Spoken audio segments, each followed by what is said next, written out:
నందమూరి బాలకృష్ణ సినిమాల్లో తన పాత్రలు మరియు హిందూపురం ప్రాతినిధ్యం వహిస్తున్న అతని రాజకీయ జీవితానికి ప్రసిద్ధి చెందారు.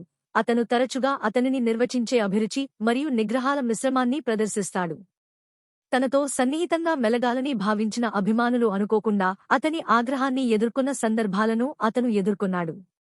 కొనసాగుతున్న ఎన్నికల ప్రచారంలో మునిగిపోయిన బాలకృష్ణ హిందూపురంలో మద్దతుదారులు మరియు పార్టీ కార్యకర్తల గుమిగూడిన మధ్య స్వయంగా కనిపించారు. ఆయన పాదయాత్ర ప్రారంభించినప్పుడు తమ ప్రియతమ నక్షత్రాన్ని చూసేందుకు ఆసక్తిగా ఉన్న అభిమానుల ఉప్పెన గందరగోళ వాతావరణాన్ని సృష్టించింది. జనం మధ్యలో బాలకృష్ణను తాకేందుకు ఓ అభిమాని ఆసక్తి చూపడం అనుమానాలకు తావిస్తోంది. అతడిని అడ్డుకునేందుకు చేసిన ప్రయత్నాలు ఫలించకపోవడంతో బాలకృష్ణ జోక్యం చేసుకోవలసి వచ్చింది.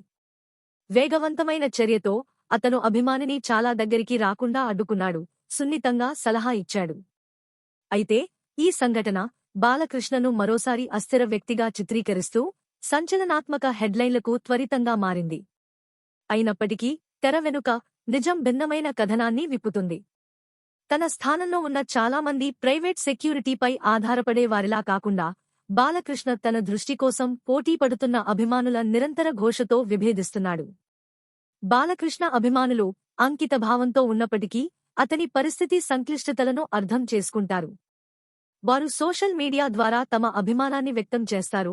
అక్కడ సంఘటన గురించి చర్చలు జరుగుతాయి. కొందరు వారి విగ్రహం యొక్క చర్యల యొక్క చిక్కులను గురించి ఆలోచిస్తారు. మరికొందరు వారి అచంచలమైన మద్దతును పునరుద్ఘాటించారు. సామీప్య క్షణం కోసం బదులుగా అతని అప్పుడప్పుడు విస్ఫోటనాల భారాన్ని భరించడానికి సిద్ధంగా ఉన్నారు. మరిన్ని అప్డేట్లను చూసినందుకు ధన్యవాదాలు. దయచేసి నా ఛానల్ని సబ్స్క్రైబ్ చేయండి.